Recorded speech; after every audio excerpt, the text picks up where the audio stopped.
नमस्कार मंडळी, राम राम। तर 2-3 दिवस झाले तुम्ही माझ्या व्हिडिओजमध्ये एक छोटंसं गोंडस बाळ बघताय। तर ते बाळ माझ्या ताईचं आहे आणि आता आम्ही चाललेलो आहोत त्याच्या वॅक्सिनेशनसाठी। त्याचा डोस घ्यायचा आहे आणि दुपारी फार ऊन होतं आणि सकाळी पण उन्हाची तेवढी उष्णता जास्त वाटत होती, त्याच्यामुळे आम्ही संध्याकाळी जायचं ठरवलं।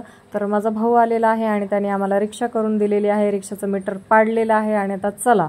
तर इथे थोडासा अंधार वाटतोय, पण आता हे पुणे आहे आणि पुणेमध्ये सगळीकडे दिवस रात्र एकदम उजागर असतं, लाईट असतातच। तर पुढे गेल्यानंतर व्यवस्थित असं दिसेलच। तर बाळ झोपी गेलेलं आहे आणि ताईने त्याला पकडले। आता आम्ही चाललेलो आहोत आणि माझ्या बंधूंनी रिक्षावाल्याला सांगितलेलं आहे की माझ्या मागे मागे या, कारण त्यांना दवाखाना तो सांगता येणार नाही, कारण तो थोडासा आतमध्ये असल्यामुळे।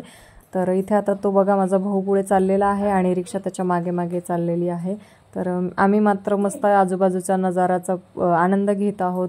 ट्रॅफिक असलं तरी आम्ही बाहेर निघालं तर बरं वाटतं, कारण ताई सारखी आता घरातच बसून होती। ती फक्त बाळाला जर वॅक्सिनेशनसाठी किंवा दवाखान्यासाठी यायचं असेल तरच बाहेर येते, नाही तर ती घरातच असते।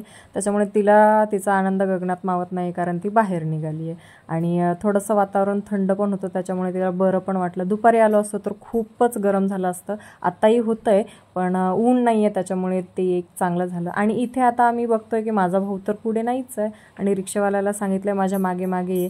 तर हा काय प्रकार म्हणून आता आम्हीच गोंधळात पडलोय की हा पोरगा कुठे गेला नेमका। तर नंतर कळलं की तो आता शहाणा आमच्या मागून येतोय, तो रिक्षाच्या मागे मागे येतोय आणि आम्ही आता पुढे पुढे चाललेलो आहोत। तर त्यांनी सांगितलं होतं रिक्षाला कुठल्या पॉईंटवरती थांबायचं आहे, म्हणून तो मागून येतोय आणि व्यवस्थित आता आम्ही चाललो आहोत। तर इथे आता बघू शकता तुम्ही मॉलची लाईन लागलेली आहे। एवढे मोठे मोठे मॉल आम्ही मागे सोडून पुढे चाललेलो आहोत। तर आमचा जीव तळमळ तळमळ करतोय की कधी याच्यात जाऊ आणि कधी शॉपिंग करूयात। तर इथं आमचं तेच डिस्कशन चालू आहे। ती पण म्हणते मला की गेलो असतो पण बाळ आहे। तर असंच चर्चा चालू असतानाच आता आम्ही इथे आलेलो आहोत। तर इथे तो येऊन पुढे थांबलाय आणि रिक्षावाल्याला सांगितलं की इथेच आपल्याला उतरायचं आहे आणि शहाणा पैसे न देताच बाजूला झाला। मग काय, ताईनी पैसे दिले। तर छोटा असल्याचा तो एक फायदा आहे की जिथे पण पैसे भरावे लागतात तिथे आपण आरामात बाजूला निघू शकतो। तर हा पण आरामात बाजूला निघून जातो आणि इथे आल्यावर बाळाचं वजन केलं। तर हा तरी झोपेतच आहे आणि हा बघा कर्तव्य दक्ष मामा भाच्याची फाईल भरतोय, आता सगळ्या डिटेल्स टाकतोय आणि मावशी मात्र व्हिडिओ बनवण्यात बिझी आहे। असं तुम्ही लगेच म्हणाल, पण असं काही नाहीये, मी सगळीकडे लक्ष देतेय, बाळाकडे पण लक्ष देतेय, तो काय डिटेल्स टाकतोय त्याच्याकडे पण लक्ष देते आणि माझ्या व्हिडिओमध्ये पण लक्ष देतेय। तर ही सगळी कामं चालू आहेत ज्याच्यासाठी तो मात्र निवांत आणि आजकालच्या दवाखान्यांमध्ये बघितलं तर एवढी सगळी खेळणी आहेत आणि बरेचसे टॉईज आहेत, नाहीतर आपल्या वेळेस एक इकडं रडतंय एक तिकडं रडतंय, अशा वेळेस आई पण आपल्याला वरती मारतच असायची। तर चला, आपलं काय आता बोलणं राहिलंच नाही। तिथून मग आम्ही परत आलोत आणि आम्हाला परत रिक्षा पकडायची होती।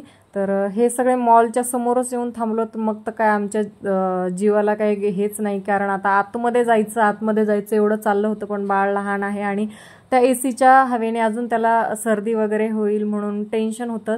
तर खूप मनाला कंट्रोल केलं। व्हिडिओमध्ये मला मॉल दाखवायचा होता पण नाही, मीच बघत राहिले सगळ्या वस्तू बघून माझंच मन एकदम असं घट्ट करून घेतलं की नाही आता जाता येणार नाही, आपल्याकडे बाळ आहे।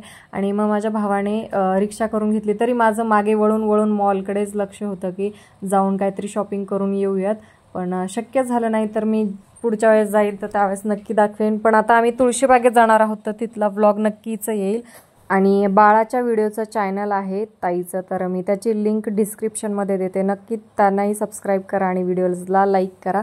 तर फार पश्चाताप झाला की जर मोठी गाडी घेऊन आलो असतो तर परवडलं असतं, की बाळाला घेऊन मामा गाडीत बसला असता आणि बाळाची मम्मी आणि मावशी मस्त शॉपिंग करून आल्या असत्या, पण तसं काहीही झालं नाही, कारण माझ्या बंधूंना माहीत होतं की रस्त्यावरती मॉल लागणार आहे आणि मी किरकिर करेल की नाही मला शॉपिंग करायचीच आहे। तर त्यांनी बरोबर प्लॅन करून गाडी आणली नाही। पण काळजी करू नका, आता मी पुण्यात आली आहे म्हटल्यावर शॉपिंग तर नक्कीच करणार। तर मी तुळशीबागेत जाणार आहे, त्याचा व्हिडिओ मी नक्कीच टाकेन। तोपर्यंत तुम्ही लगेच चॅनलला सबस्क्राईब करा, व्हिडिओला लाईक करा। टाटा।